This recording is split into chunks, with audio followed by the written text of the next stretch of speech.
Black Star Network is here. Hold no punches. I'm real revolutionary right now. Support this man, Black Media. He makes sure that our stories are told. Thank you for being the voice of Black America, Roland. Stay black. I love y'all. All momentum we have now, we have to keep this going. The video looks phenomenal. See, there's a difference between Black Star Network and Black-owned media and something like CNN. You can't be Black-owned media and be scared. It's time to be smart. Bring your eyeballs home. You dig?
Today is Friday, March 31st, 2023. Coming up on Roland Martin Unfiltered, streaming live on the Black Star Network. The countdown to the perp walk has begun. Donald Trump faces, according to CNN, 34 fraud-related charges as the New York grand jury indicted him on charges connected to hush money. But also, again, the indictment has not been unsealed. We don't even exactly know what the indictments are. We'll break all of these things down and also show you the whining from Republicans. And wait until we show you Stephen from Django Unchained. I mean, Jason Whitlock on Tucker Carlson, just really with his complaining. It's also a power grab in Wisconsin, folks. Again, first of all, if Democrats win the state Supreme Court seat in the election on Tuesday, they would have the majority on the courts. Black vote is going to be critical. We'll talk to a group that's on the ground trying to turn out black voters. Also, folks, on today's show, a FAMU graduate becomes Vanderbilt University's neurosurgery residency program's first black woman resident in 148 years. We'll talk with her right here on the show. Plus, Vice President Kamala Harris has been in Africa on a historic mission to strengthen democracy. We'll show you her stop in Zambia and what she had to say when they asked her about Trump's indictment. That and more. It's time to bring the funk on Roland Martin Unfiltered on the Black Star Network. Let's go. He's got it. Whatever the miss, he's on it. Whatever it is, he's got the scoop, the fact, the find. And when it breaks, he's right on time and it's rolling.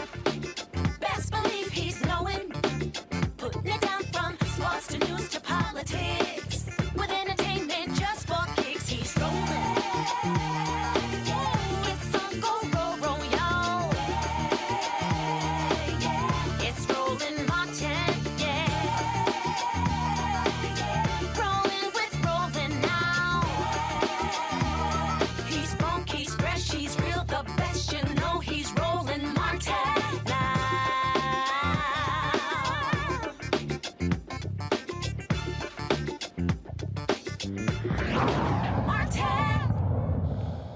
All right, folks, it has been hilarious the last 24 hours watching Republicans in a tizzy over the indictment of Donald Trump yesterday by a New York grand jury. Now, what he has been indicted for, we do not know. There's speculation is tied to Stormy Daniels. CNN is reporting it's 34 different charges. We don't know that as well. Of course, based upon what we've seen reporting, Trump may very well be turned in on Tuesday. Secret Service has to bring him from Florida. There have been coordination between the Secret Service and the office of Manhattan DA Alvin Bragg. And so we don't have any of those details. What we do know is he has been indicted. And so the question is, what does this mean? Joining us right now is William Roberts, the Managing Director for Democracy Policy, the Center for American Progress. My panel, Michael Imhotep, host of the African History Network show, Kelly Bethea, communication strategist, Xavier Pope, host of Suit Up News, owner of the Pope Law Firm. Glad to have everyone here. William, I'm going to start with you. Here's the thing that I find to be incredulous. All of these people are look, conservatives, even some Democrats. Oh my God, the country is, what does this mean for America? The first, former president, ever indicted. Shall we say what has happened in other countries? We can literally run off a litany of former presidents and prime ministers in other countries around the world who have been indicted, who have been charged, who have been convicted, who have gone to prison. So this notion that, oh my goodness, the nation is just shocked and stunned. I'm sorry. I talked to a lot of people today. They were carrying on with their lives. It's not that big of a deal. Exactly. To your point, I mean, this is, if anything, this underscores that there's life left in the justice system, right? That the notion that no one is above the law in America or should be does extend to, former presidents who we know have a litany of wrongdoing in their past. And so you were right that the system is not going to break down. And that has been a lot of the messaging, particularly on the right, and was forecasted, right, before these indictments and some other investigations that Trump is facing, that, if we bring him up on charges, that's going to signal some kind of death knell for American democracy or show that these are political prosecutions. Nothing could be farther from the truth. And same thing. Van Jones made a comment on CNN. Oh, he felt that Fannie Willis in Georgia should indict first. You've got Bill Maher. Oh, my goodness, this is going to strengthen him. This is going to make his people upset and angry, and they're going to be all hot and bothered. Then the Washington Post today had a editorial that, I just thought, to me, was just stupid because, they asserted that, this is not necessarily, the right case. It's not a strong case. I'm sorry. Can you show me where in the justice system we now have rankings on what's, strong, medium, light? And therefore, that determines. And essentially what they're saying is, because he's a former president, it has to be this unbelievably, strong, airtight case. Wasn't Al Capone convicted for tax evasion and not murder? Right. Haven't other individuals who've been involved in heinous crimes, they've actually gone to jail on lesser charges? Right. Yeah, I think you're right that first everybody's got to take a deep breath, right? These are, you mentioned the Fannie Willis investigation down in Fulton County. That's an independent, prosecutorial investigation into other charges, right? Stemming in other allegations and activities stemming from Trump's efforts to overturn the election, right? And the famous Brad Raffensperger, find me 11,780 votes call. That's a separate investigation, also separate, right, from the special counsel Jack Smith investigation, which is looking at the broad range of January 6th related the crimes related to the January 6th attack, and also investigations of Trump's activities to overturn the election everywhere, right? And so the notion that one case going before the others strengthens or weakens the other, I think is a fraught one, because these are independent investigations. Your point is correct that, you bring charges when cases are ready to be brought, right? And so we know the clock and the timeline that's going on in Georgia. But, it is, again, it's a simple notion, but like the fact that no one is above the law has to mean something. And for so long, I think we've been used to Donald Trump getting away with, the saying the quiet part out loud and doing misdeeds in front of our face without seeing him, get accountability. And so I think that the justice system is moving the way it's supposed to be moving. Folks have got to take a deep breath, see what happens, as you said, with these up to 34 counts that are going to be unveiled on Tuesday. And this case is going to take its course in New York, just like the other ones are. Like, here's the headline of the Washington Post. Go to my iPad. The Trump indictment is a poor test case for prosecuting a former president. Test case? What the hell? And then they go on to say in here, first of all, again, the Washington Post is assuming they know why he's been indicted. And I kept saying this here. All these people who were going off, this was a misdemeanor, now being raised to a felony. No one knows why he's been indicted. It could be tied to the case that Letitia James brought against him, corruption, tax evasion. We have no idea. But again, going through this here.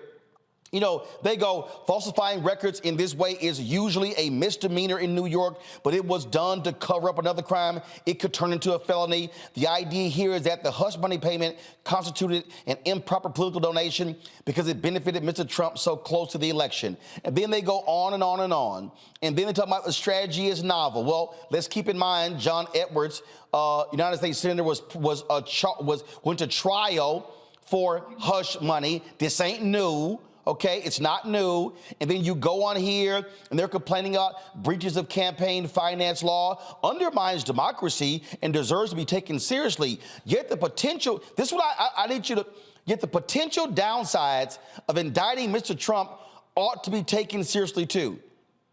What the hell is the downside? He either shows he's innocent or they find him guilty beyond a reasonable doubt. Here's the projecting that I'm bothered with. This could split the country. Already split. Just check the last 6 presidential elections. And this is just grave because, it's flimsy and another prosecutor down the road could do the same thing against Biden or some other Democrat. Well, if a Democrat broke the law, then you should pay the penalty. That's why it's called, above the Supreme Court, the sign says equal justice under law. Exactly right. One should not prejudge what's in there, right? We will find out more this week. But what we know is that in New York, an independent prosecutor found enough evidence to be able to bring to a grand jury made up of regular citizens who decided that there was enough to bring an indictment, right? Yep. And that's how our justice system works. That's how it works against any citizen of this country, and a former president is no different. And it sets, you're correct, the exact opposite and more dangerous precedent, right? We know through the years of Donald Trump and the investigations that have gone on about the way the Department of Justice sees and doesn't see bringing cases against presidents, and that's a whole nother sort of can of worms. But this notion, right, that there is some kind of mysticism in the office of the president or in the person of a former president who may have committed a crime has to be dispelled. Yep. We have a system of laws, and Donald Trump is not above them. And that's why this last paragraph, public perception and political strategy shouldn't dissuade a district attorney from bringing a solid case, but neither should they persuade him to bring a shaky one. This prosecution needs to be airtight, otherwise it's not worth continuing. The Washington Post editorial board, folks, has no idea what the indictment is, has no idea what the evidence is, so how in the hell can you call something shaky and you don't even know what it is? William, we certainly appreciate it. Thanks for joining us. Thanks for having me. All right, gonna go to a break. We come back, we'll chat with my panel. Also, the media reaction. Do y'all I know I don't watch them as well, but I've been seeing the clips. If y'all want to see Comedy Central on Fox News, we're gonna show you some of the clips. These people have been absolutely losing their minds. Oh my goodness. The tears have been hilarious. That's next on Roland Martin Unfiltered on the Black Star Network. hatred on the streets. A horrific scene, a white nationalist rally that descended into deadly violence. White people are losing their damn minds. As an angry pro-Trump mob storms the U.S. Capitol, we've seen shooting. We're about to see the rise of what I call white minority resistance. We have seen white folks in this country who simply cannot tolerate black folks voting. I think what we're seeing is the inevitable result of violent denial. This is part of American history. Every time that people of color have made progress, whether real or symbolic, there has been what Carol Anderson at Emory University calls white rage as a backlash. This is the rise of the Proud Boys and the Boogaloo Boys. America, there's going to be more of this. Here's all the Proud Boys, guys. This country is getting increasingly racist in its behaviors and its attitudes because of the fear of white people. The fear that they're taking our jobs, they're taking our resources, they're taking our women. This is white fear.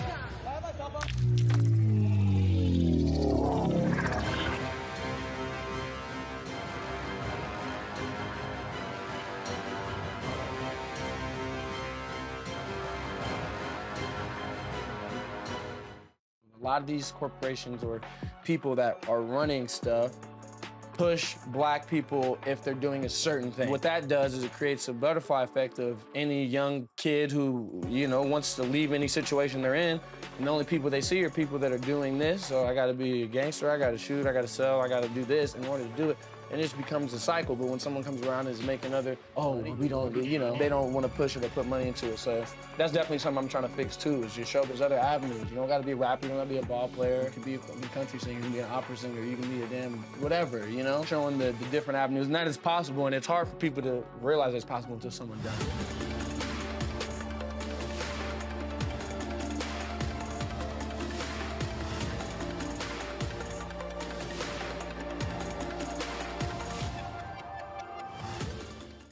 I'm Deion Cole, and you're watching Roland Martin Unfiltered. Stay woke.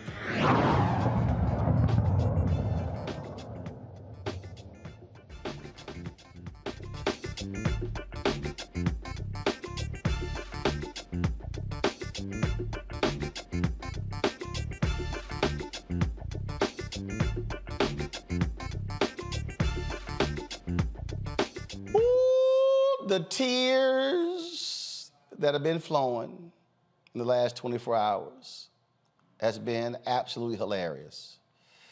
Here's Dan Bongino on Fox News. He is just beside himself, the former Secret Service agent turned crazed nut right-winger. Listen to Dan. Hijack your show, but listen, you may have just handed Donald Trump the indictment. The indictment along with probably the greatest Freudian slip ever. You handed him an indictment while handing him the nomination. At the same time, you may have just, I don't know, I mean, I don't want to get out ahead of my skis. There's a lot of time here. But I can tell you everything he has said to people about they're not coming for you, they're coming for me because I'm in the way. Now you look at this tonight and you're like, yeah, that kind of sounds right to me. You're going to. Oh, Lord. Y'all want to see a good one? How about this here? Poor little Lindsey Graham. Oh, my goodness, from South Carolina. He was just, I don't know whether it was allergies that was causing him to tear up, but go to my iPad for this one, y'all. This one is really funny. Calls a unreliable dirtbag. So what's behind all this? Hatred. They tried to destroy Kavanaugh because they wanted to keep the Supreme Court seat open. They're trying to destroy Donald Trump because they fear him at the ballot box. To the conservatives out there, make sure you vote. If you got friends, make sure they vote. If you don't have any friends, go make some friends. But you need to help this man, Donald J. Trump. They're trying to drain him dry. He spent more money on lawyers than most people spend on campaigns. They're trying to bleed him dry. DonaldJTrump.com. Go tonight. Give the president some money to fight this bullshit. This is going to destroy America. We're going to fight back at the ballot box. We're not going to give in. How does this end, Sean? Trump wins in court, and he wins the election. That's how this ends. Y'all, that was Lindsey Graham. Y'all want to see really stupid? Here is Jason Whitlock. Let me be real clear. Jason Whitlock don't know shit about politics, okay? He used to cover sports. Didn't do that well. Now, all of a sudden, he's a political, social, cultural commentator. He works for the racist Glenn Beck's The Blaze. That's all I need to say about this Steven from Django. And then by the time I get home, I find out Donald Trump has been indicted, and I hear you loud and clear. They are agitating for unrest. That's the only way to interpret this. They are agitating for unrest, and there is a godless element in this country that doesn't care about fairness. They don't care about the will of the people. They care about power and control. As you have spelled out this week, they think they're God, and they don't think they can make up the rules. They can decide what fairness. Come back to me. That boy's so stupid. But I got to find the one, y'all, where he was. So check this one here out. This is Whitlock fighting back tears. Again, this is what we call astute political analysis, courtesy of Tucker Carlson and Fox News. Point. Tucker, I don't say this with pride. I really don't. I'm just being factual. I've never voted. And so I'm not saying that with pride. I'm hardcore MAGA tonight. I will be voting. I am hardcore MAGA. I've never voted. I did, I observed Trump. I'm somewhat supportive of Trump, but they have made me MAGA. And they have made me ready for whatever is next, because what they are building for young people, I can't sit by and just. Oh my Lord, we done made him MAGA. Boy, Alvin Bragg, you are one hell of a vote getter. By indicting Trump, you done made Jason Whitlock go vote. That's the best you can do, Tucker? That's who you could call on a huge story like this here? Dumbass Jason Whitlock? Craig Harrington is the research director for Media Matters for America, joins us right now. Craig, I'm telling you that I wanted to sit here and play. Who sang the song Tears for Fears? That should be the theme song on Fox News, because, boy, they are just beside themselves with this one. I thought this was a Law and Order network. Yeah, we have a joke at Media Matters regarding how Trump will often tell the sir stories where someone comes up to him with tears in their eyes and they say, "Mr. Trump, sir, something, something," babbling. But last night on Fox, several of their hosts and commentators quite literally were struggling to fight back tears. And on at least one occasion, a guest actually admitted that they had cried earlier in the day, dealing with the news of Donald Trump's 5:30 p.m. Reported indictment. It was legitimately very funny to watch the network collapse really in real time. Well, and they're just going crazy now. I mean, listen to nutcase Laura Ingraham, okay, now trying to equate a DA indicting Trump with election interference. Self-proclaimed defenders of democracy, they've been proven themselves beyond any reasonable doubt to be total frauds. In fact, they've proven themselves to be the ultimate election meddlers, pursuing a specious criminal case against former President Trump for one reason and one reason only, because they're worried that he might win again. Now, when Biden claimed that he was... Craig, didn't he lose last time? Yeah, he lost last time without the publicity drag of being publicly indicted. There are lots of people in the right who are claiming, and lots of mainstream journalists who are also claiming, that the indictment is likely going to help Trump in the nomination fight in the Republican Party.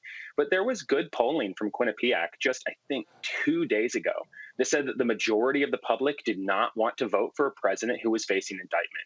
And anyone who watched the Hillary Clinton saga in 2016 knows that just the word indictment being attached to Hillary Clinton, who has never been indicted and never faced any criminal charges for any of the investigations that she spent 40 years fighting off from Republicans, just being associated with an FBI investigation, not even an actual indictment, was enough to turn off a significant chunk of the population and cost her the 2016 election and swing it toward Trump. There's no reasonable person who thinks that this is going to help Trump in the general election. It's plausible it could help him with the Republican base that he was already beginning to coalesce. But the idea that this is somehow election interference is really absurd when you think about it. It would be interference to not indict a criminal who committed crimes in public and admitted to doing them. He's quite literally a co-conspirator in a felony case that one of the co-conspirators has already gone to jail for and paid over $1 million in restitution and fines. If Donald Trump weren't indicted for being the man funding and organizing the conspiracy that sent Michael Cohen to federal prison, if he weren't indicted, that might be tantamount to election interference. But facing consequences for your criminal behavior, that's just what all of us have to deal with. This could be a speeding ticket, or it could be a Class A felony. He should face the same law and jurisprudence that everyone else does. I'm just getting a kick out of the people who yell, "Lock up protesters," and throw the key away. Now all of a sudden want to be soft on the crime. Then again, they did defend the people on January 6th. So this is on brand for Fox News, Greg. Yeah, and this is something Media Matters has been tracking now for several years. Fox News has tried so hard to disassociate itself from the violence of January 6th and to excuse the violent behavior of the individuals who took part in that riot, which became an insurrection. But the fact of the matter is, they now are trying to sort of rebuild some of that and agitate some of that network, the January 6th energy that saw 50,000 people besiege the United States Capitol on January 6, 2021. The right-wing echo chamber, the Fox Newses of the world, the conservative talk radio, the podcasters and the YouTubers, they're now trying to find a way to access that network and bring some of that energy to bear so that they can, say, surround the Manhattan District Courthouse on Tuesday when Trump is brought to Manhattan to be arraigned, fingerprinted, photographed, and we'll all get what will become maybe the most famous mugshot in American history. But the right is having trouble sort of coalescing the energy that it brought to bear on January 6, 2021, because they've spent so long trying to blame other people for what happened on January 6th other than themselves. So many right-wingers are convinced that when their friends are reaching out to them and asking them, will you join me in this pro-Trump protest? So many of them are worried that that person is actually now working for the FBI and is potentially a plant trying to draw them into some sort of entrapment situation. That there's no evidence that that was the motivation for what actually happened on January 6th. But Fox has spent so much time, and the right has spent so much time lying about what those events were, that they've really undermined their own ability to organize their political muscle in the streets, which may be to the rest of our benefit as a society that's trying to exist with this violent sort of element that is present in the Republican Party. But for them, it's a real problem, because after 3 years of misinformation and sitting on the fence and trying to play both sides of the January 6th insurrection, now Fox and the others in the right-wing media echo chamber, they need those people like out in the streets, and they really do want to find a way to defend their hero, Donald Trump. And they're having trouble doing it because of the lies that they've told over the past several years about their previous the way that their previous protest erupted into violence so publicly during the transition period. All right, Craig Harrington, we certainly appreciate it. Thanks a lot. Thank you for your time. This is absolute comedy hour, Kelly. I just sit here. I mean, I'm getting great joy out of watching them lose their minds. I mean, the fact of the matter is they are going to lose their minds regardless, because Trump, for the most part, is their God. This is their deity, and they really do worship him on the right. And it's sad because at the end of the day, not only do we not know what the indictment is for yet, he's not a president anymore. He's a private citizen, and private citizens can go to jail. Private citizens can get arrested. Private citizens have to follow the law, period. This is not a situation in which he is a sitting president where, constitutionally you can't be, I can't remember the exact verbiage, but basically you can't be convicted while you are a sitting president. But he's not a sitting president anymore. He's basically relegated back to celebrity status, which means that you are a private citizen. So they can go after him for whatever, and it is completely fine. It is completely legit. Right. And there's no ifs, ands, or buts about it. Michael, it's just, again, if you want to see hypocrites, just watch all of these people, because every time we turn around, they're yelling law and order. They're like doing right, follow the law, respect district attorneys, respect law enforcement, except when we don't like them. Well, they also say comply. If you had just complied, everything would have been all right. They always say comply. Now, what's going to happen, Roland, and I've seen some of the senators commenting as well. I saw Lindsey Graham on Fox News begging last night for Fox News supporters to donate to the legal fund of a billionaire. Why does a billionaire need other people to pay his legal bill? Because his ad's not a billionaire? Exactly. But this was going to happen, Roland. I'm waiting for one of these Republicans to get hemmed up.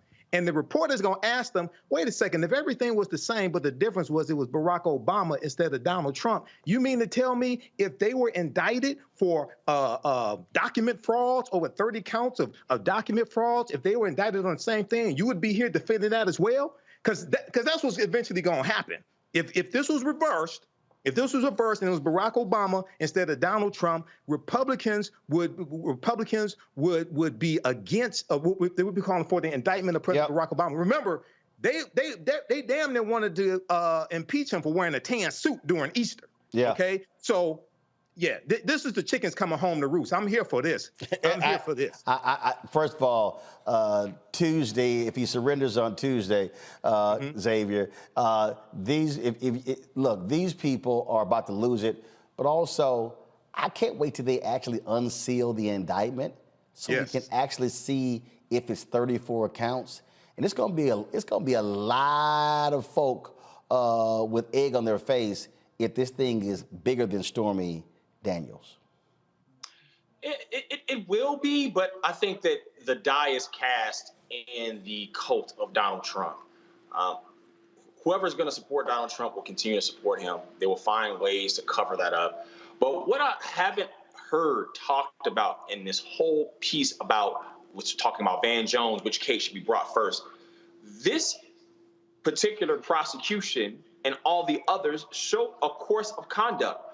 Donald Trump was willing to violate finance laws, was willing to hush payments to win an election, showed he should have been in that place in the first place, and then goes along and then attends to what happened in Georgia in terms of trying to push to keep himself as president, and then eventually the insurrection that he potentially fomented. And so this course of conduct. So to say that this is a small thing when all the actions he's taken has shown this is why you hold individuals like Donald Trump accountable, because they do become worse. They do show their true character. Like Jay-Z said, you was who you was before you got here. And Donald Trump showed he was who he was before he became president of the United States of America. And so we're going to just see more of this come along. And of course they're going to be upset. This is their God. They worship at his feet. This is the whole replacement theory politics they continue to press forward,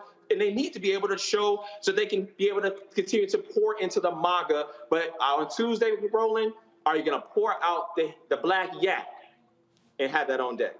Oh, trust me. The black yak will be made available come Tuesday. Hold tight 1 second. We come back. We're going to talk to one of the exonerated 5. Remember when Donald Trump wanted them to get the death penalty? We'll chat with one when we come back.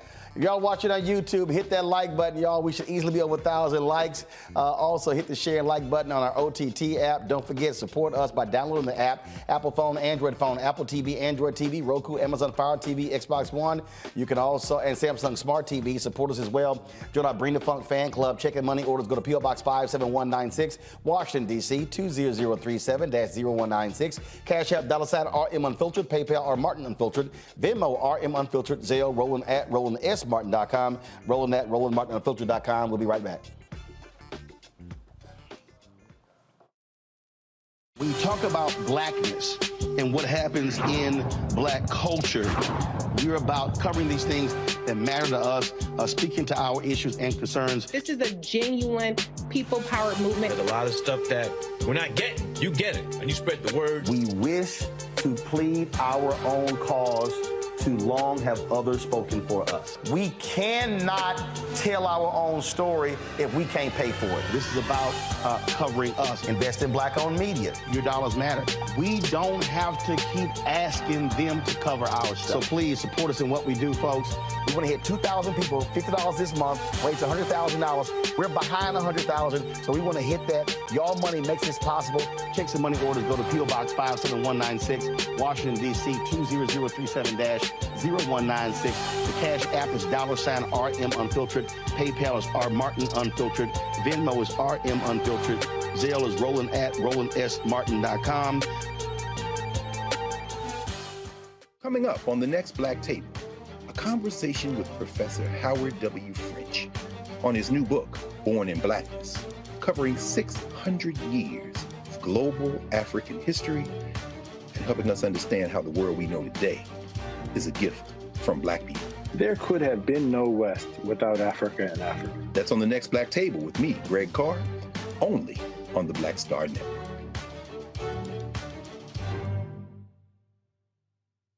Pull up a chair, take your seat. The Black Table with me, Dr. Greg Carr, here on the Black Star Network. Every week, we'll take a deeper dive into the world we're living in. Join the conversation only on the Black Star Network.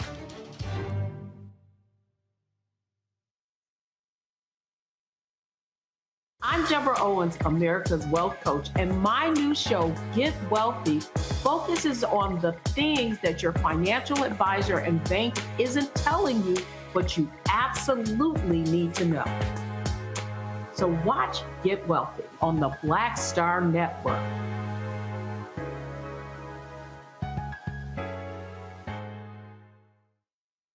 Hey, I'm Donnie Simpson. What's up? I'm Lance Gross, and you're watching Roland Martin Unfiltered.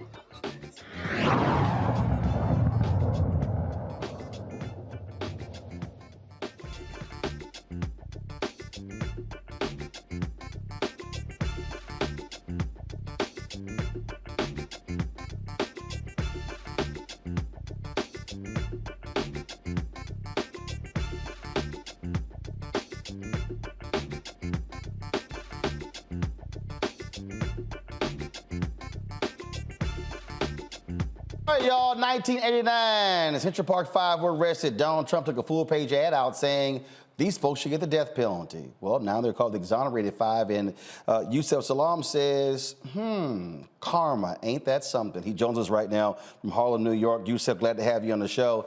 I take it, Yusef, when that perp walk happens, he likely will not be in handcuffs, but when he has to get fingerprinted and take that mug shot, you're going to be sitting here saying, ain't that grand?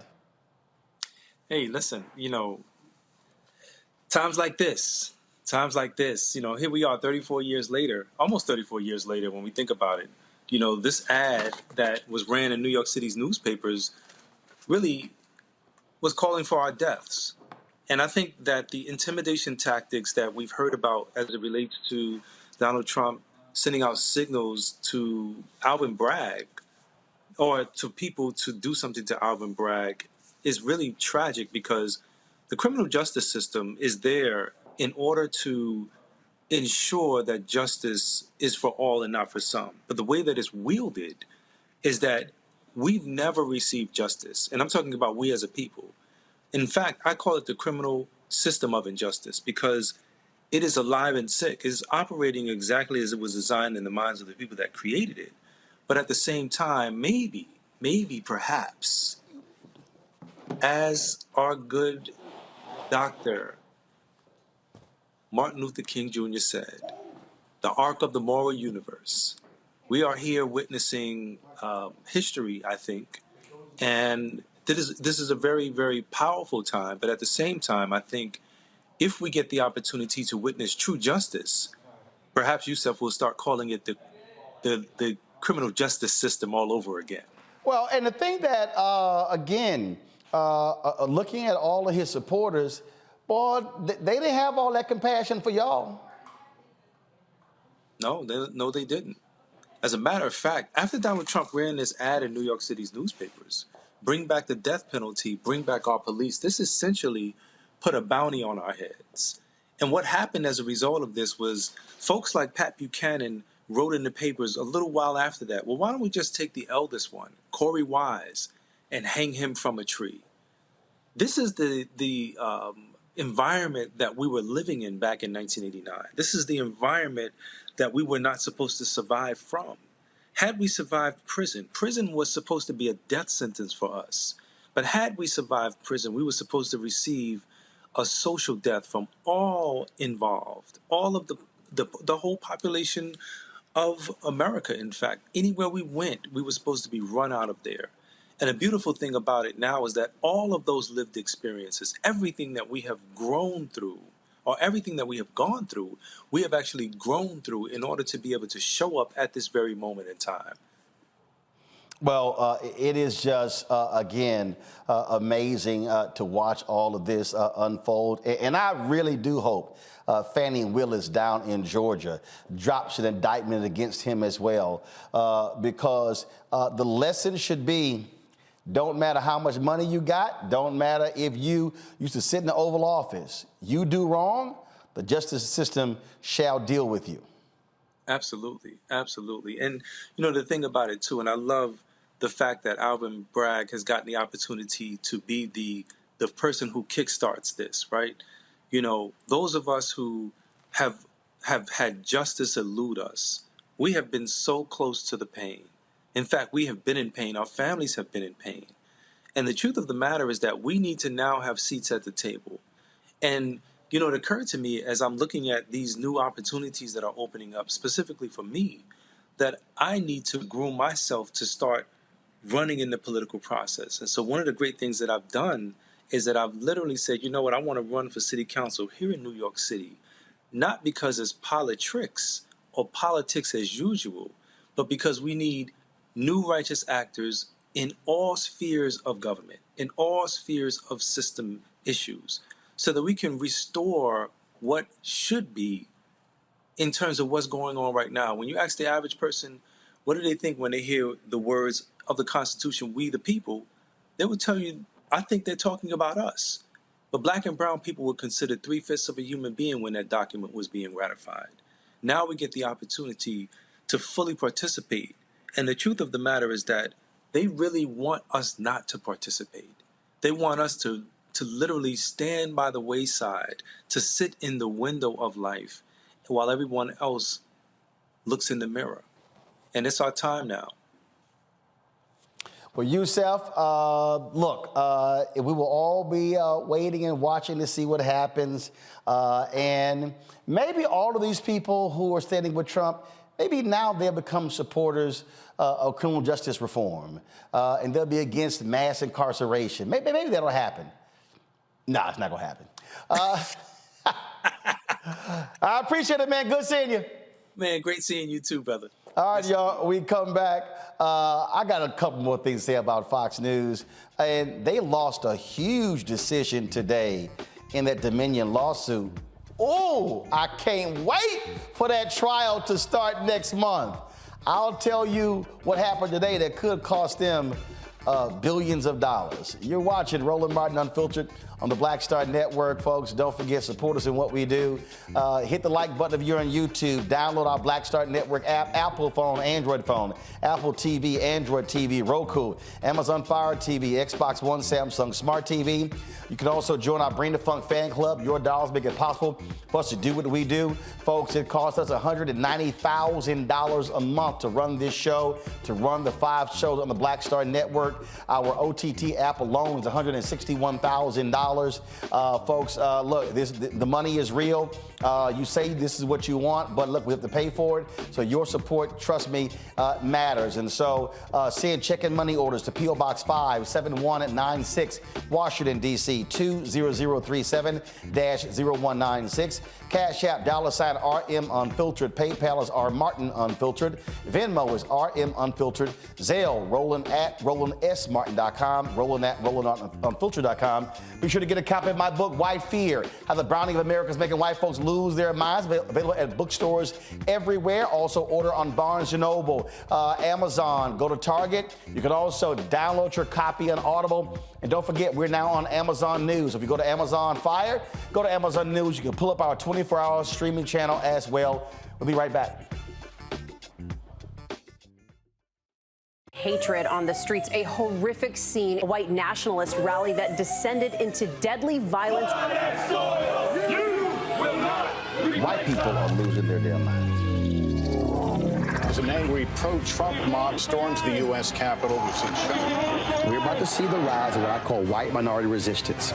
We have seen white folks in this country who simply cannot tolerate black folks voting. I think what we're seeing is the inevitable result of violent denial. This is part of American history. Every time that people of color have made progress, whether real or symbolic, there has been what Carol Anderson at Emory University calls white rage as a backlash. This is the rise of the Proud Boys and the Boogaloo Boys. America, there's going to be more of this. Here's all the Proud Boys, guys. This country is getting increasingly racist in its behaviors and its attitudes because of the fear of white people. The fear that they're taking our jobs, they're taking our resources, they're taking our women. This is white fear.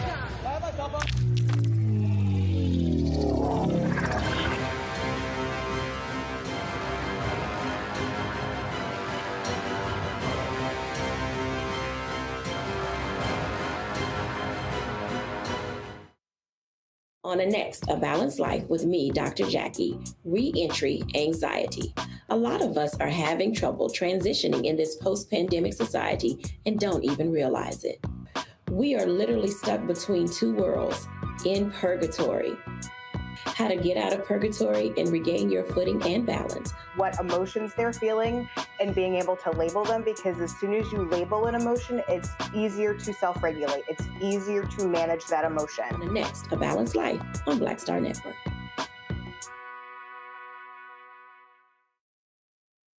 Yo, it's your man Deion Cole from Blackish, and you're watching Roland Martin Unfiltered. Stay woke.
All right, so you know Fox News is getting sued by Dominion because they allowed folks to come on their air and lie, and their host lied. The executives knew they were lying, and they try to claim it's the First Amendment. Well, guess what? They got their asses handed to them today in a Delaware court where the judge just went off on them.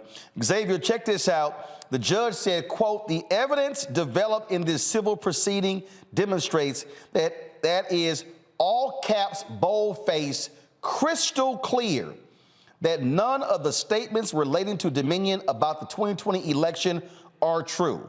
The judge wrote this in his 81-page ruling. He is allowing this, and then he said, "The court finds, as a matter of law, that the statements are either fact or mixed opinion. The statements were capable of being proven true, and in fact, the evidence that would prove the statements was discussed many times but never presented. This story says he also knocked Fox's neutral reporting claim, finding, quote, the evidence does not support that FNN conducted good faith, disinterested reporting. FNN's failure to reveal extensive contradicting evidence from the public sphere and Dominion itself indicates its reporting was not disinterested. Xavier, this is huge because Dominion is suing them for $1.6 billion.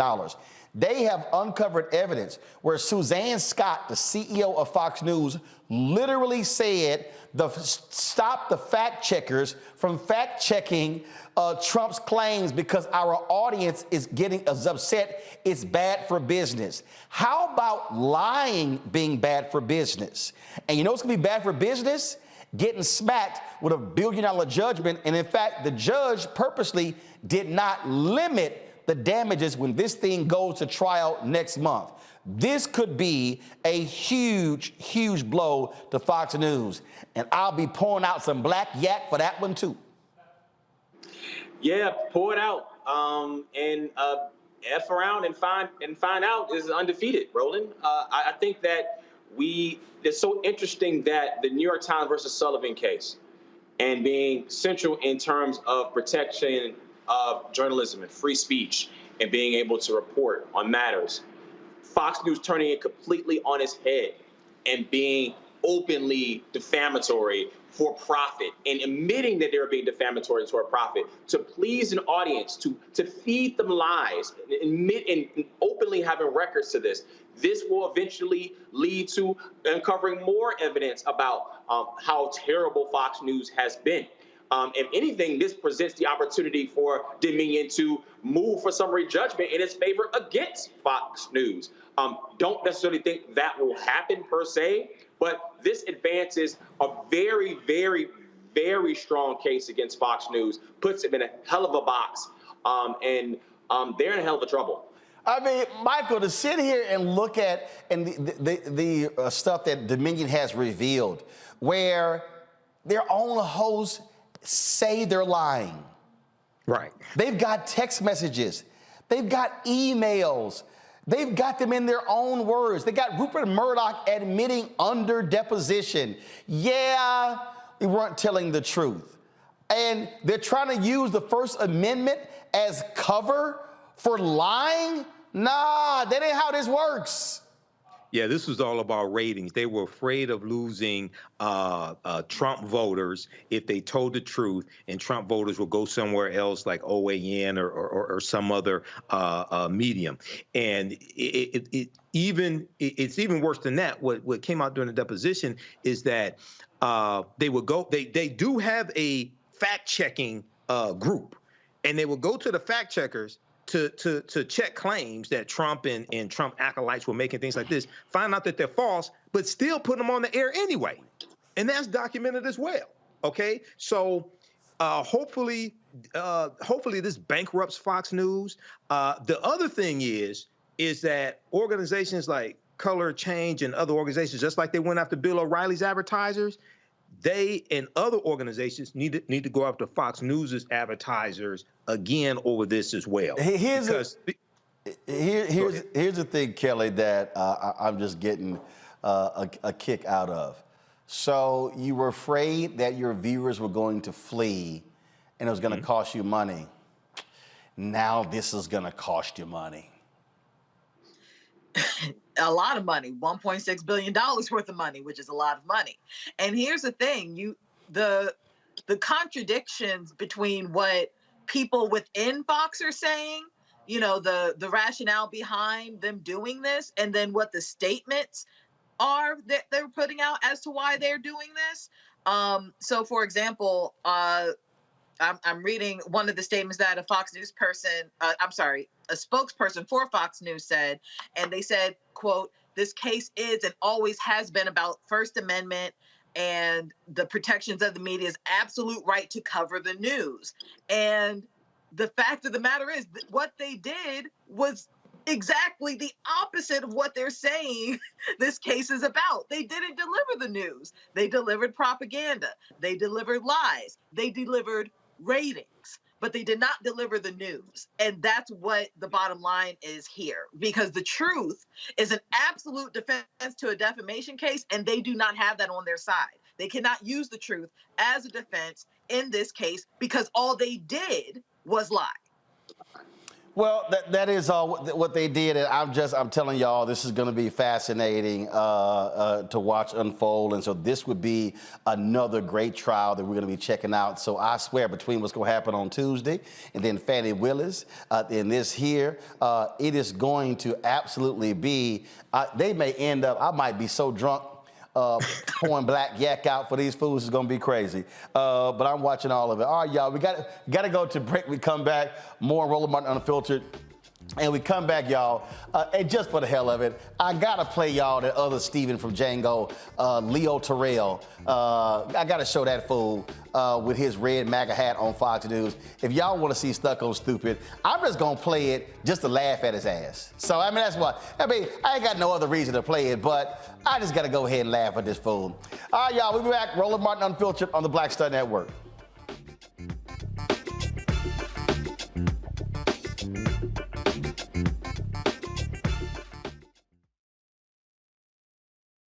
A lot of these corporations or people that are running stuff push black people if they're doing a certain thing. What that does is it creates a butterfly effect of any young kid who, you know, wants to leave any situation they're in, and the only people they see are people that are doing this. So I gotta be a gangster, I gotta shoot, I gotta sell, I gotta do this in order to do it. And it just becomes a cycle. But when someone comes around and is making other, we don't, you know, they don't want to push it or put money into it. So that's definitely something I'm trying to fix too, is just show there's other avenues. You don't got to be a rapper, you don't got to be a ball player. You can be a country singer, you can be an opera singer, you can be a damn whatever, you know? Showing the different avenues, and that is possible, and it's hard for people to realize it's possible until someone does it.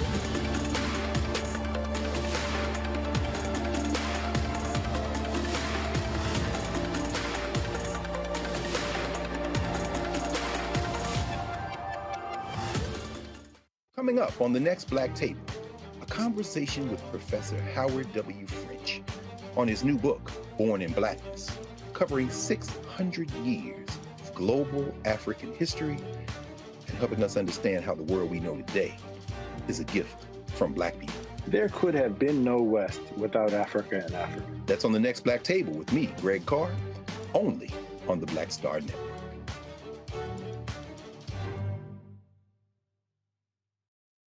Hi, I'm BB Winans. Hey, I'm Donnie Simpson. What's up? I'm Lance Gross, and you're watching Roland Martin Unfiltered.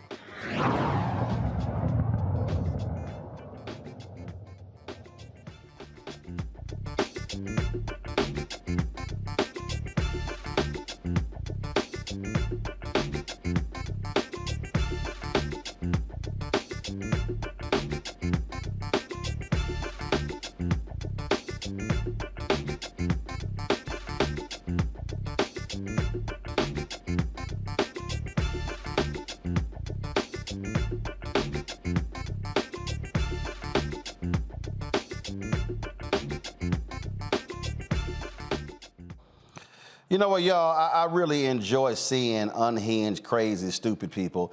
Leo Terrell supposedly is a respected civil rights lawyer, but I don't know what the hell they slipped this fool. If y'all seen him on Fox News, he wearing MAGA hat, he went just saying crazy stuff. This is this fool last night with Sean Hannity. I just gotta play it because he crazy. Watch this, y'all. I got news for you. Every ounce, every second of time I have, I'll donate. And I'll get news for you, Alvin Bragg. After we defeat this lawsuit, we're going to file a civil rights lawsuit against you for malicious prosecution. Leo, Larry, thank you both for being. I got news for you. Every ounce, every.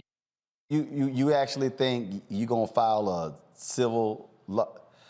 Yo, that boy's so stupid.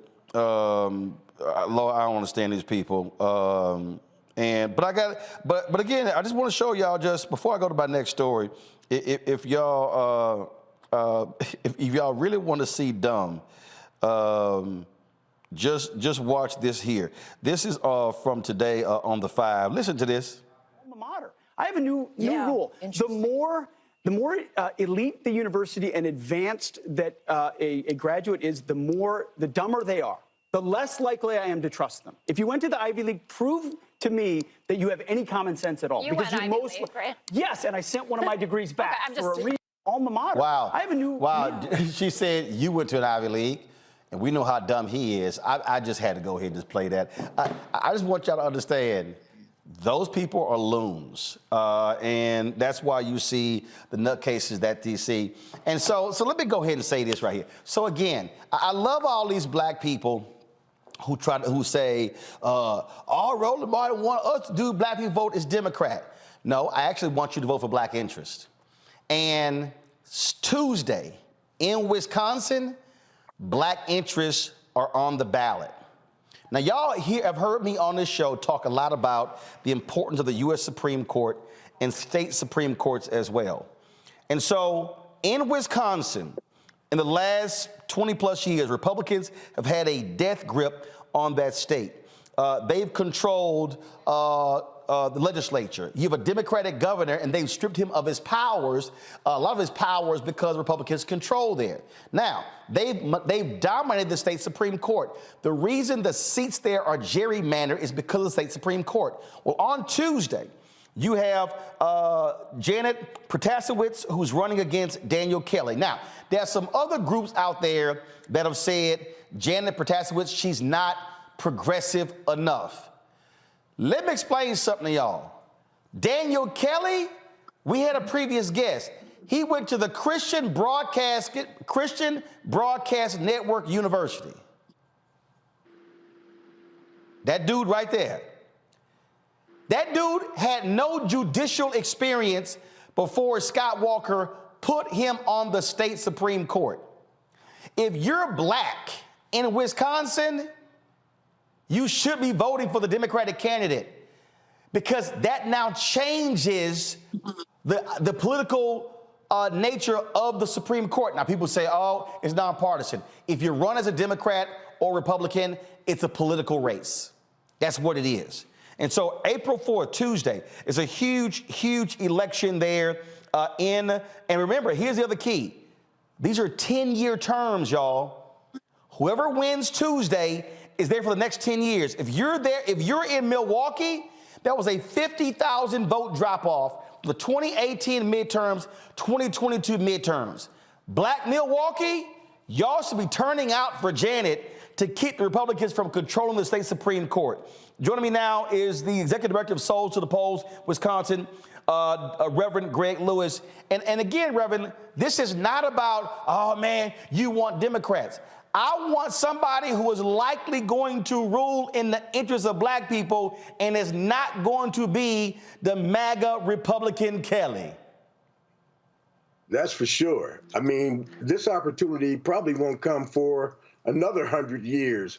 You know, the court now is 3-3, and depending on this election, it'll stay the same, or the balance of power will be switched greatly.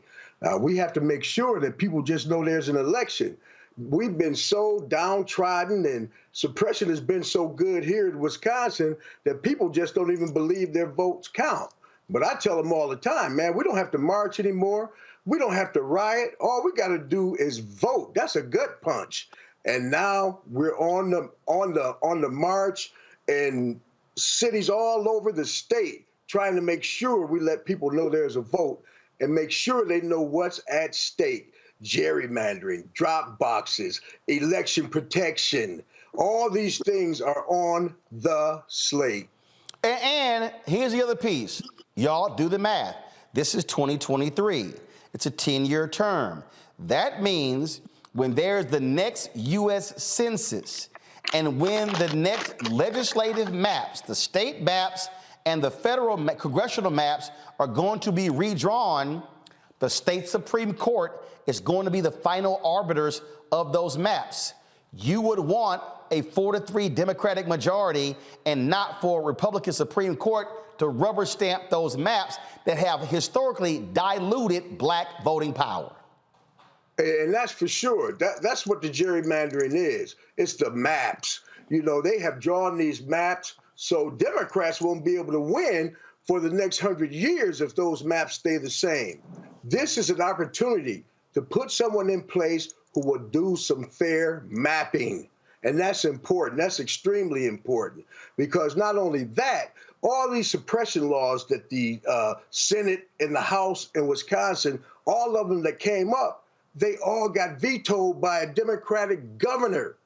But if that court is in place and they're already trying to put in place a legislature that will have superpower, that means they'll have enough votes. So even if the governor would veto, they could override the veto. And if they have the court to back it up, that will be curtains for us.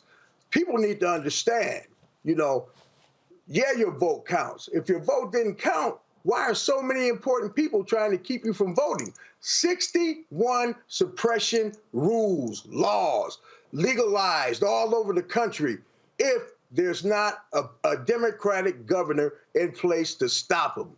This is crazy, it's insane, it's unfair, and they don't care. And this scorched earth politics, it's got to stop, where they'll burn up anything. They'll just destroy everything just to stay in power. They're not even looking out for their own folks. These people are voting against their own self-interest. Come on, people, wake up. Greg, didn't this Republican Supreme Court also outlaw ballot drop boxes? Yeah, drop boxes. And not only that, Mr. Martin, they outlawed the drop boxes, but not only that, they passed laws that it was illegal for you to help the elderly, for you to help those with disabilities get their absentee ballots to the poll.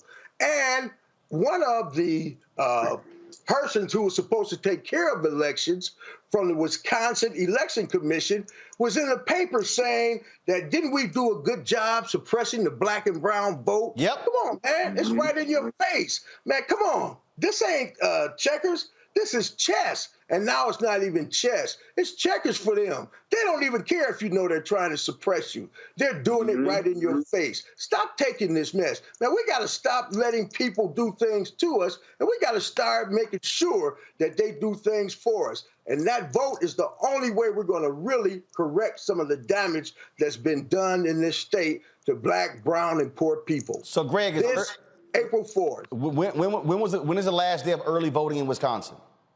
It's going to be tomorrow, April 1st. So and the vote is April 4th, the last time you can vote. So if you're in Wisconsin, you can vote early. Tomorrow's the last day, and then it's Tuesday. So it's a matter of getting everybody out to vote tomorrow and the turnout Tuesday. That's what's critical. Greg, we appreciate the work that y'all are doing there. Hopefully black folks there in Milwaukee are paying attention, listening. We're going to be pushing this out as well. We'll be pushing it out on social media because the reality is here. If black people in Milwaukee had turned out in November, there would be a black United States senator. And let me be clear, his campaign didn't do what the hell they were supposed to do. But the reality is he lost by 26,000 votes. 50,000 people in Milwaukee voted, 50,000 fewer voted in 2022 than they did in 2018. The state Supreme Court positions matter. So, Reverend Lewis, keep up the good work. Thank you, sir. You do the same. Thanks a lot.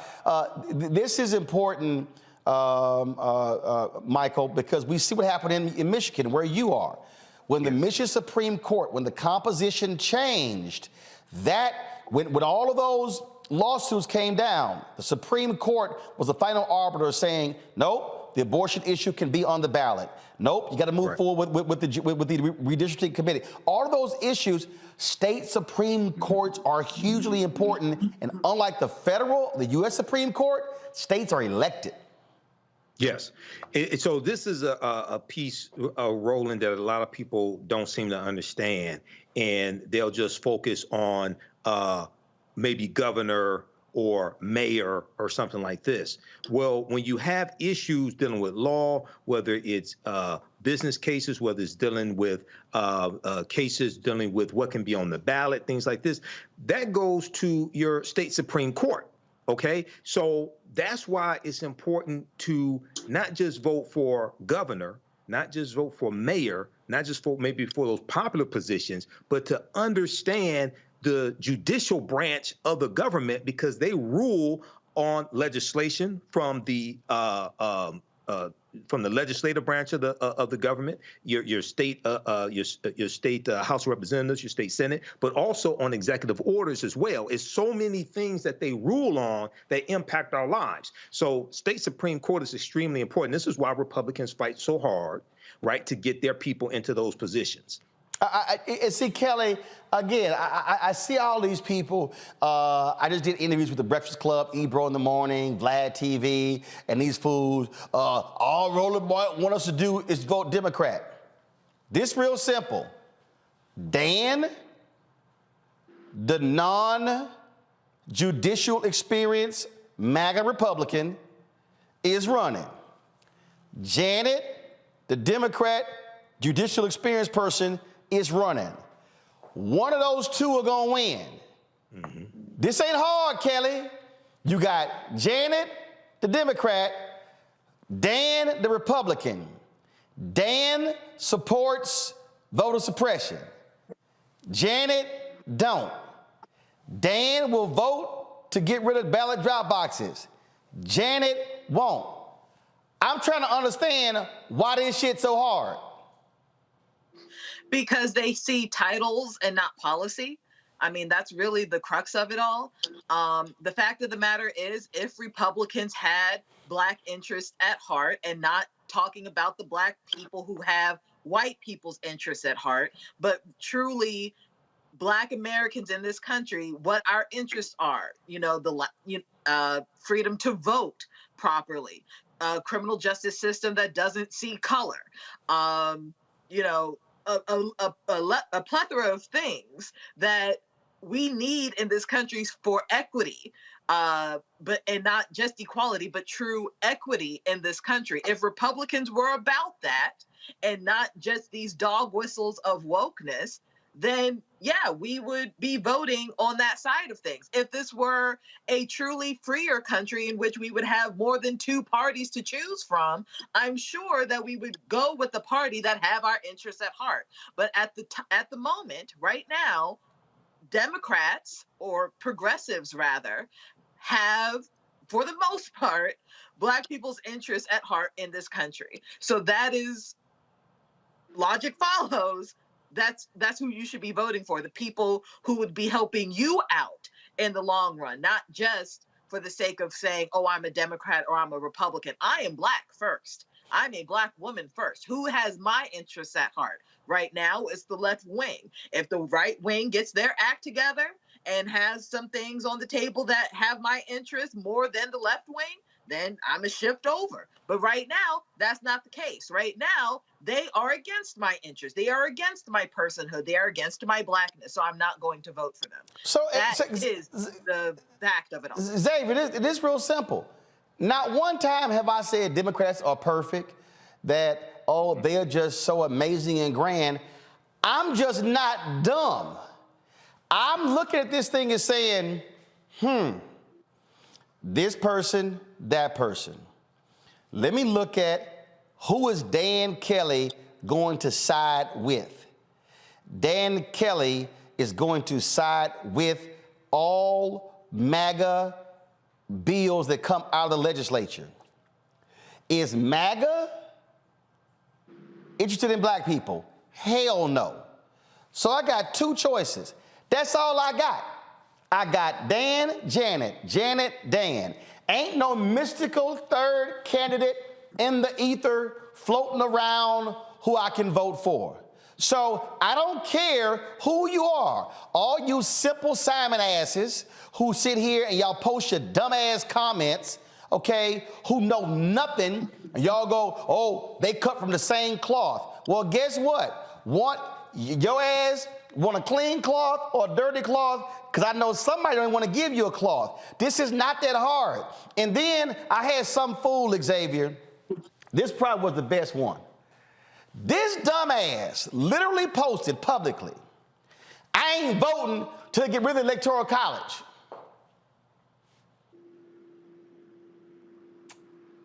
I replied, dumbass, you can't get rid of the Electoral College unless you vote for the people to do so. Because the Electoral College has to be gotten rid of by Congress, signed into law by the president. Then, because it's constitutional, it has to be ratified by the states, 2/3 of the states. So, dumbass, if you don't vote, you will never get rid of the Electoral College, because that's who votes on the Electoral College. They drive me crazy in not understanding politics. So in Wisconsin, whoever wins on Tuesday, if Dan wins, MAGA Republicans control the state Supreme Court. He's there for 10 years. If the Democrat Janet wins, Democrats control state Supreme Court for the next 10 years. Oh, by the way, when Democrats control the North Carolina Supreme Court, they ruled against voter ID, they ruled against racial gerrymandering, but because a lot of us didn't vote, who now has a 4-3 majority on the Supreme Court? North Carolina? Republicans. This ain't hard, Xavier. Non-participatory politics is definitely a demonstration of ignorance of the process.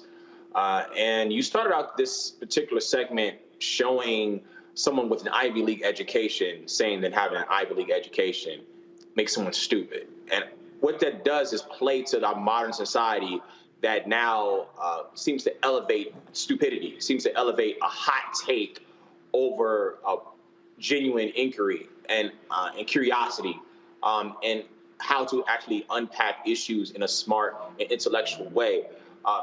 This promotion of foolery. When you decide to not vote, you do vote. Whatever candidate wins in Wisconsin, if you did not vote, you essentially have cast a vote for that person. Whoever wins, I'm okay with it. And that's what your non-vote says. And this lesser of two evils thought process that many of us, African Americans, take is a nihilistic approach. You have to be civically engaged to be able to change the structure of your democracy. You cannot, as a Black person, just take whatever you're given. That's not how we got here, and that's not how we're going to get for future progress in this country. You cannot sit back and let things happen to you. The people that Roland has invited on this show are to inform you to become a informed voter, to become a more informed citizen. Take the information that you're given and do something constructive with it, not participate and just say whoever wins, okay, well, one of them is gonna be bad anyway.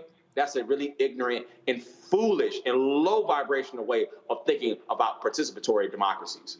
All right, folks, gotta go to a break. When we come back, Vice President Harris continues her tour of Africa.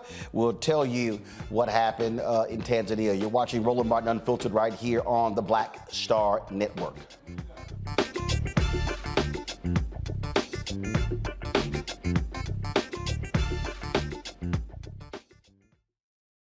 When you talk about blackness and what happens in Black culture, we're about covering these things that matter to us, speaking to our issues and concerns. This is a genuine people-powered movement. There's a lot of stuff that we're not getting. You get it, and you spread the word. We wish to plead our own cause.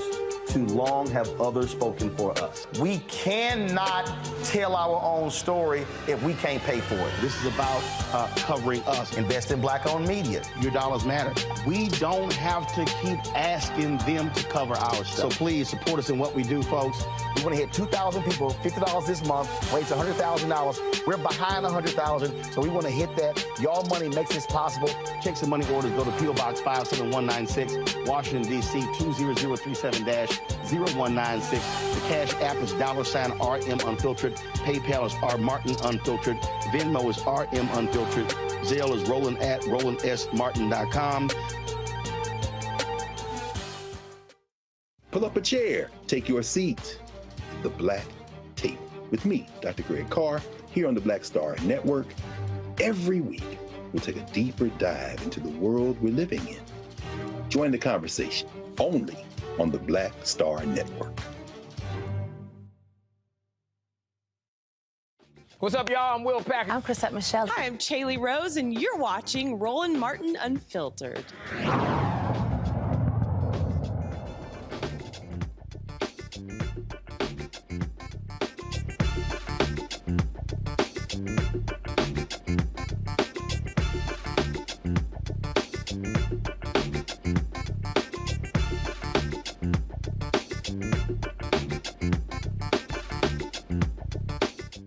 as Vice President Kamala Harris is wrapping up her week-long tour to Africa, the diplomatic mission, folks. So she was in Tanzania and went to Zambia. Zambia is the last stop of her continental tour, making Harris the second top U.S. official to see Zambia in a few months following a visit from Treasury Secretary Janet Yellen in January.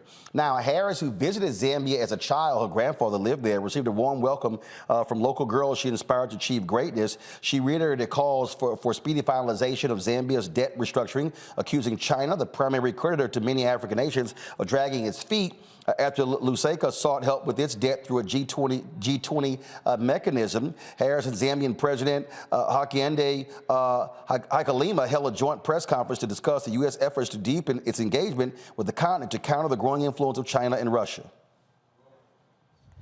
What is the United States doing specifically to push China on restructuring the debt with Zambia? And what is the United States' responsibility here, given that some of the debt is held by companies like BlackRock in the United States? First point, I'll reiterate the point I made earlier. We are continuing to reiterate our call for all bilateral official creditors to provide meaningful debt reduction to Zambia. And that includes the calls that we were making in the context of the IMF, that be done. But let me be clear, our presence here is not about China. It's about an independent understanding of the intertwined histories of our nations and our mutual commitment to democratic principles, and a recognition and understanding of what it means to engage in smart investments in the potential for the future of the entire globe. I will reiterate, when we look at the talent, the innovation, the ingenuity that is taking place in countries like Zambia, when we look at the partnerships that we've already embarked on, many of which are public-private partnerships, private investment spurred or brought together by what we can do as the United States government, we're seeing incredible return on the investment, both in terms of the investment in human capacity as well as the investment of resources. So the work we are doing here is the work that we believe and is designed to benefit the people. Yes. What is the United States doing? All right, y'all. So VP Harris, former Attorney General of California and former DA in San Francisco, was also asked about Donald Trump's indictment. Madam Vice President, you've spoken about democracy and the rule of law at every stop in Africa. Given that, what is your comment on former President Donald Trump's indictment, and are you worried that his calls for protest could lead to a recurrence of the violence similar to that of January 6th? I am not going to comment on an ongoing criminal case as it relates to the former president. And for President Hichilema, what does Trump's indictment tell you about the example that the United States sets in terms of rule of law? Vice President, we have a scenario now when we fight against corruption, which is taking away resources from children and the sick.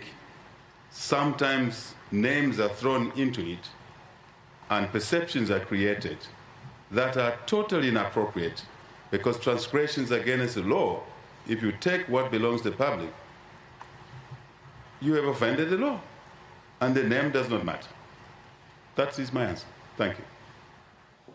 Vice President also visited the home where her grandfather lived there. Let's roll the video.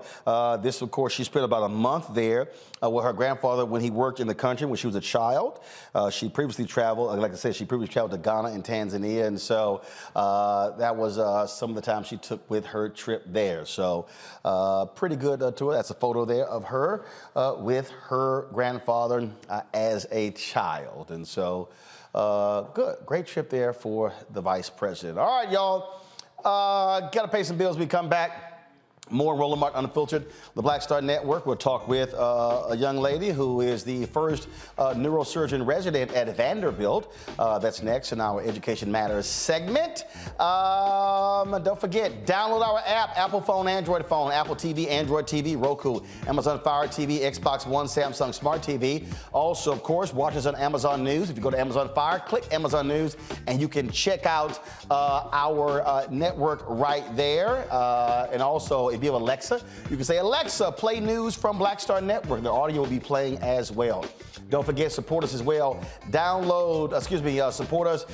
Send your check and money orders. P.O. Box 57196, Washington, D.C., 20037-0196.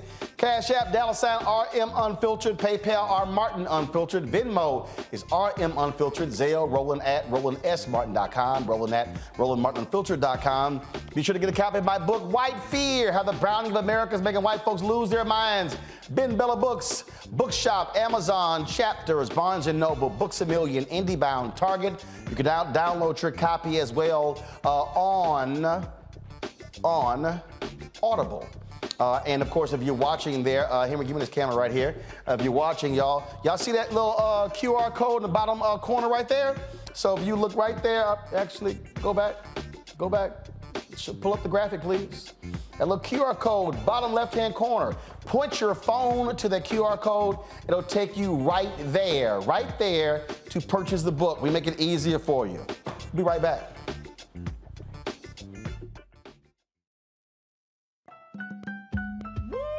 We're all impacted by the culture, whether we know it or not. From politics to music and entertainment, it's a huge part of our lives, and we're going to talk about it every day right here on The Culture with me, Faraji Muhammad, only on the Black Star Network.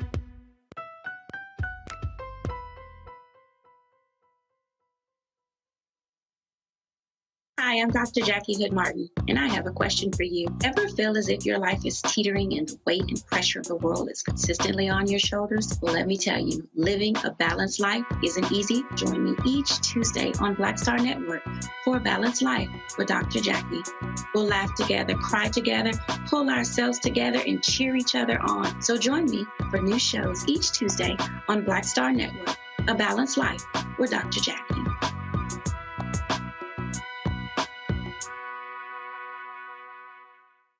I'm Deborah Owens, America's Wealth Coach, and my new show, Get Wealthy, focuses on the things that your financial advisor and bank isn't telling you, but you absolutely need to know. So watch Get Wealthy on the Black Star Network.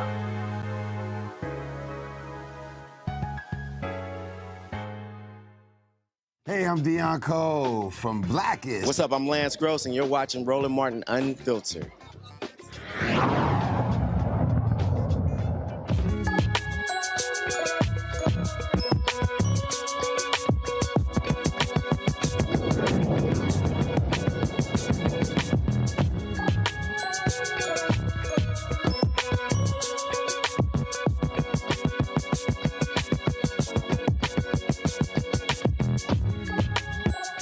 A Florida A&M University graduate becomes the first neurosurgeon resident in Vanderbilt University program. She's the first black woman resident in 148 years. Of course, they opened in 1874. Joining us now is Tamaya Potter. She matched for a spot in the neurosurgery position at the university's medical center in Nashville. How you doing? I'm doing good. How are you? So it's not like it's a lot of us going to neurosurgeon anyway, but wow, the first one? Yes, thank you. So what were your, so was this your first choice? And when you found out you were the first one, did you know that before you applied? No, I didn't. It's one of those things to where you kind of think about it after the fact. You know, I knew that there weren't that many African-American people who did train at Vanderbilt, so I did have to ask my program director, but it was my first choice. Gotcha. And so the news is sort of spread, and so what has your life been like since? Very hectic. I do interviews almost every day. I'm on the news almost every day. But honestly, I love every minute of it because I know that more black and brown kids get to see someone like me and know that this dream is possible. All right, so how did you settle on neurosurgery? Well, my mom is a nurse, and so she's also a nurse educator, and I used to go around with her. And, you know, one of the things that I really liked was the brain. I liked the way people thought. I liked the way, you know, it helped people move. And so I decided that those were the patients that I wanted to take care of. Were you one of the folks growing up who's found Ben Carson as a mentor or somebody you looked up to? Yes, absolutely. Knowing that he was able to separate the first conjoined twins was absolutely amazing. Gotcha. And so, how many other? First of all, when you talk about where you go to Florida A&M, any other folks who were in your class who also chose to be neurosurgeons? No, it's just me. Wow, just you. Lonely existence. Yes. Questions from the panel. Kelly, you first. First and foremost, congratulations. I'm so excited for you. And, you know, HBCU love over here. Like, I'm incredibly proud. Have you, I know everything's really new and fresh for you, but have you thought about what you want to do within neurosurgery? I know there are niches even within that niche. What are you thinking about doing with this? Just tell us your thoughts and your plans. I'm definitely a spine type of girl. I really like spine procedures, spinal deformity. So I think that would be the subspecialty that I want to specialize in. Cool. Xavier.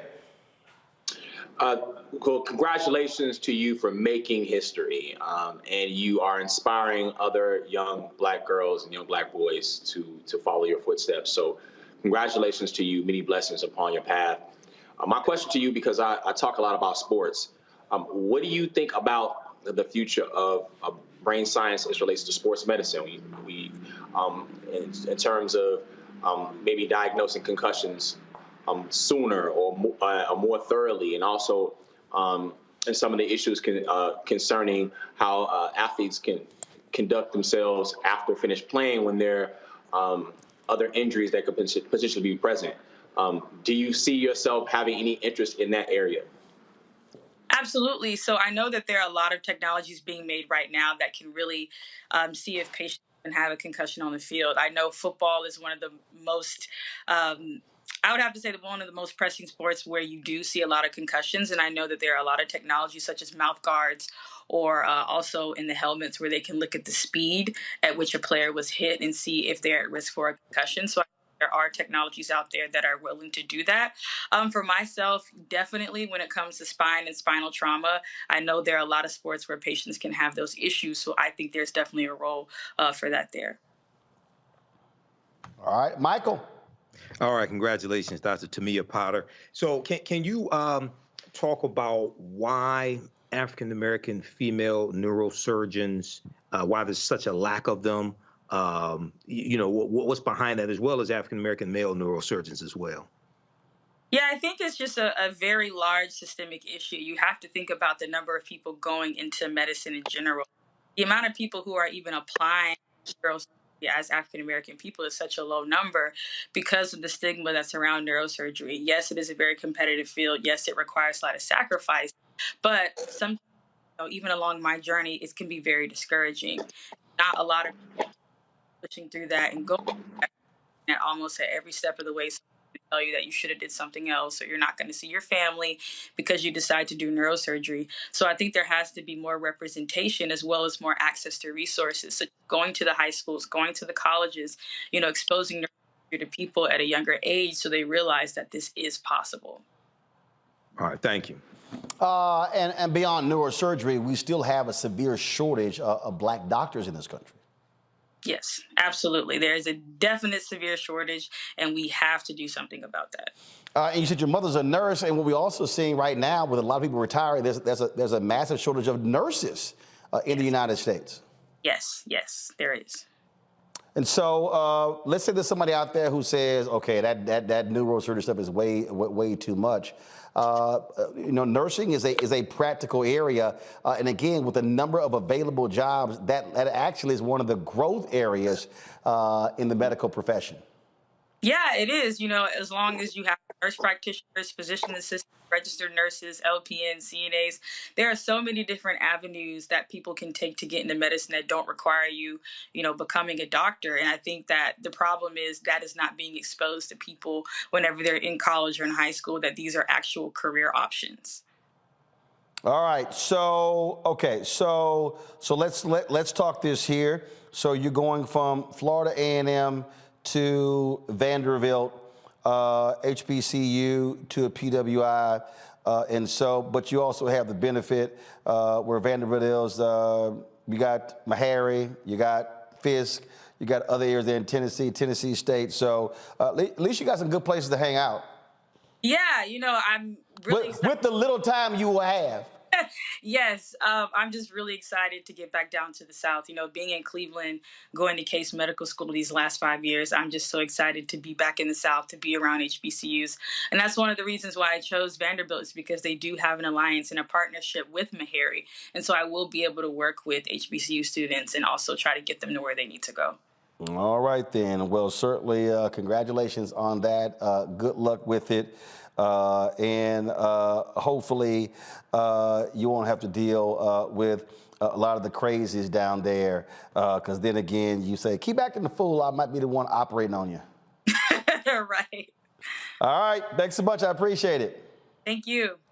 I must say, when you talk about, that field, it is interesting. Again, just so few of us, which is also why Black medical schools are important. Now, Morgan State is actually starting one. Xavier is also starting one as well, Kelly. I mean, it's incredible. I think that we need more Black doctors, especially now that we are learning how to be more proactive patients, right? So we have the stats out there that talk about how Black women aren't being listened to in medical spaces and as a patient. And when you have a Black doctor of any kind, the likelihood of you surviving whatever you went to the hospital for increases. So you having more Black people in the field is advantageous to everyone involved. And the fact that more HBCUs are coming to the forefront to produce said Black doctors, I just think it's incredible. Xavier? You've spent your show, Roland, talking about the law, leading off with the Black attorney, DA, Alvin Bragg, and with this young medical resident. Both fields are the two least diverse fields in the professions. Both have less than 5% of Black lawyers, less than 5% Black doctors, both sitting around 2.5% of Black women doctors. So it's important to have her on your show. So we need more Black people in the law so that people like Donald Trump can be held accountable. And we need more Black surgeons in the field to make sure more Black people survive. It's really that simple. Michael? Yeah, it's extremely important, Roland, and one of the things that has to be combated is racial bias when it comes to the views that doctors have. You still have medical students, you still have doctors who believe that African Americans can tolerate more pain than white people. This is a bias that goes back to slavery. You still have, when we deal with more African-American women dying during childbirth or as a result of childbirth. There's almost 4 times as much as white women, and ignoring the needs of African-American women when they tell you something is wrong. So you still have this bias that takes place within medicine. So we need more culturally competent African-American doctors to combat this and give us better outcomes. All right, you're absolutely correct. All right, I got to go to a break. We come back. A white social media influencer, his punk ass about to go to jail for sitting here lying to Black folks on social media about voting. Wait till I tell you about the latest Department of Justice guilty verdict. Yeah, it's a pretty good one. That and some other news when we come back. Don't forget, download the app, Apple phone, Android phone, Apple TV, Android TV, Roku, Amazon Fire TV, Xbox One, Samsung Smart TV. Be sure to give to our show. Our goal is to get 20,000 of our fans contributing on average $50 each. That's $4.19 a month, 13 cents a day. P.O. Box 57196, Washington, D.C. 20037. That's 0196. Cash App is $RM Unfiltered. PayPal are Martin Unfiltered. Venmo is RM Unfiltered. Zelle is Roland at RolandSMartin.com. Roland at RolandMartinUnfiltered.com. Also get my copy of my book, White Fear, How the Browning of America is Making White Folks Lose Their Minds. Download your copy on Audible. Order on Amazon, Barnes & Noble, from Target. And don't forget, you can watch us on Amazon News via Amazon Fire TV. Go to Amazon Fire, click Amazon News. You can watch our 24-hour streaming channel right there. We'll be right back. Hatred on the streets, a horrific scene, a white nationalist rally that descended into deadly violence. You will not white people are losing their damn minds. As an angry pro-Trump mob storms the U.S. Capitol, we've seen shooting. We're about to see the rise of what I call white minority resistance. We have seen white folks in this country who simply cannot tolerate black folks voting. I think what we're seeing is the inevitable result of violent denial. This is part of American history. Every time that people of color have made progress, whether real or symbolic, there has been what Carol Anderson at Emory University calls white rage as a backlash. This is the rise of the Proud Boys and the Boogaloo Boys. America, there's going to be more of this. Here's all the Proud Boys, guys. This country is getting increasingly racist in its behaviors and its attitudes because of the fear of white people. The fear that they're taking our jobs, they're taking our resources, they're taking our women. This is white fear.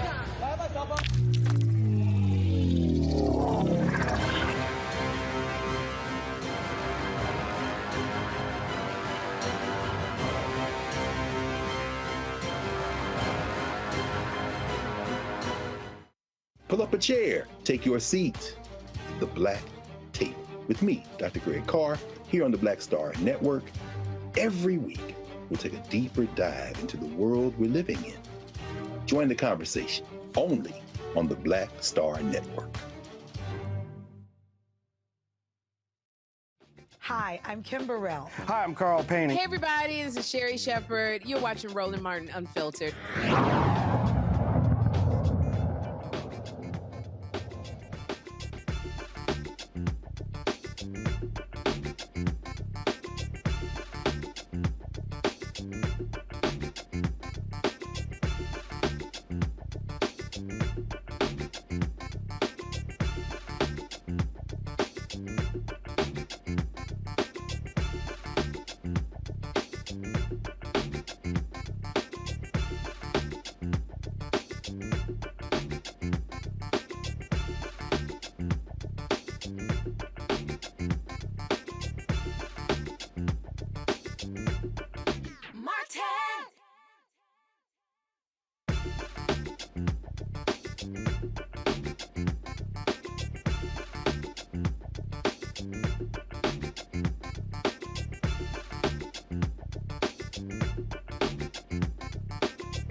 All right, I keep telling y'all, leave black people alone. Well, this white social media cat, he done learned his lesson. Douglas Mackey, y'all, has been convicted, that's right, of election interference in the 2016 presidential election.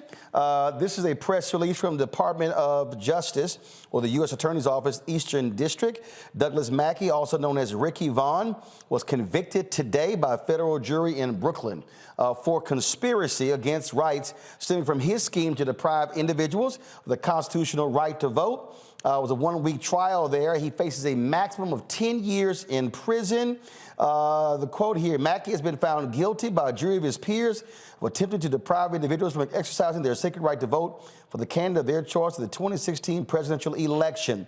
According to the Department of Justice, in 2016, Mackey established an audience on Twitter, approximately 58,000 folks, and what he did was he was actually pushing out information, encouraging supporters of Hillary Clinton to vote via text message on social media, when, of course, that didn't exist.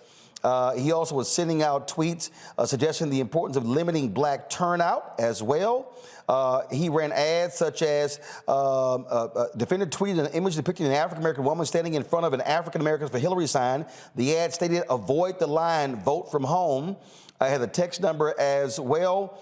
He also pushed out a phone number where people can vote as well. Well, his ass, Michael, is now going to prison.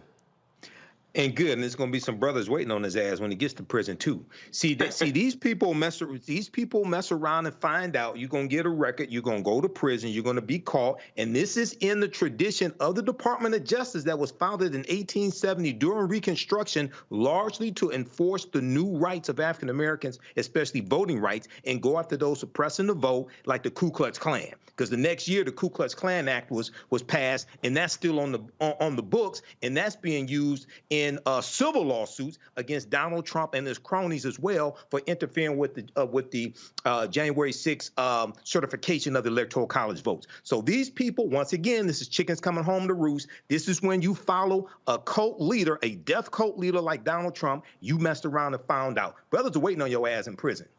Well, and I ain't got no sympathy for Lil Ricky, Kelly.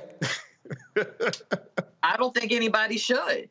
What he did was stupid, it was dumb, and it was really quite politically violent to deprive people who want to do the right thing and exercise their right to vote by putting out false information. And in this age where information is coming at you from all different directions by way of all the media out there, and it's unfortunately hard to decipher what's real and what's not. And you had people who fell victim to that.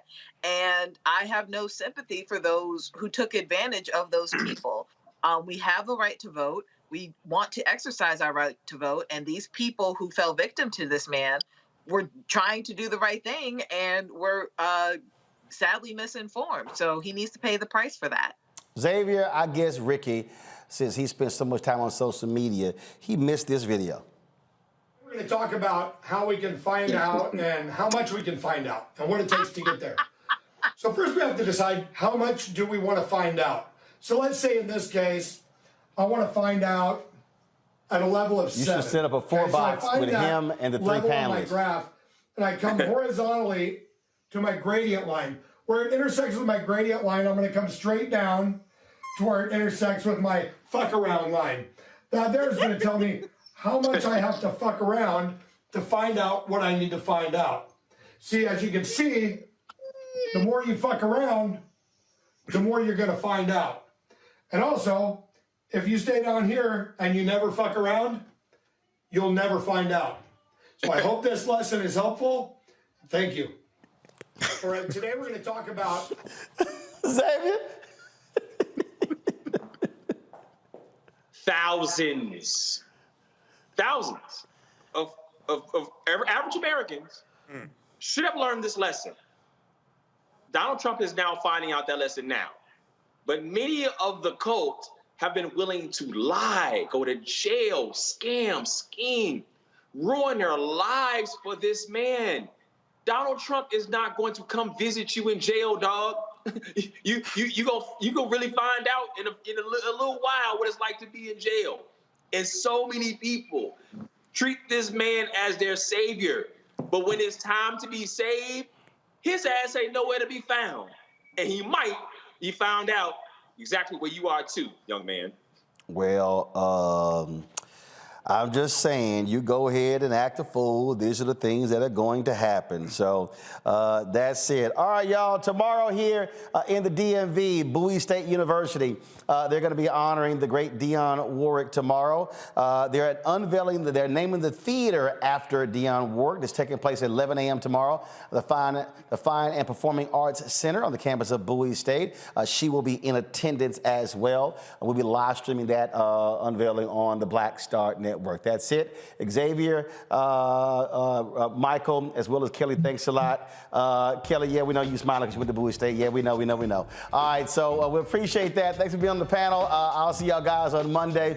Y'all be sure to have a great weekend. Don't forget to support us in what we do. Download our app. Give to the Bring the Funk Fund. Go to RolandMartinUnfiltered.com or BlackStarNetwork.com. All the information is there. Y'all can check it out as always on Friday. We always show the people people who have contributed to our show all of our donors. If you want to become one of those donors, first of all, if you want to become one of those donors, you can give. Send a check and money order, P.O. Box 57196, Washington, D.C. 20037-0196. Cash App, $RM Unfiltered. PayPal is R Martin Unfiltered. Venmo is RM Unfiltered. Zelle, Roland at RolandSMartin.com. Roland at RolandMartinUnfiltered.com. If you do not see your name on the list, simply send us an email and we will check to see if you actually gave.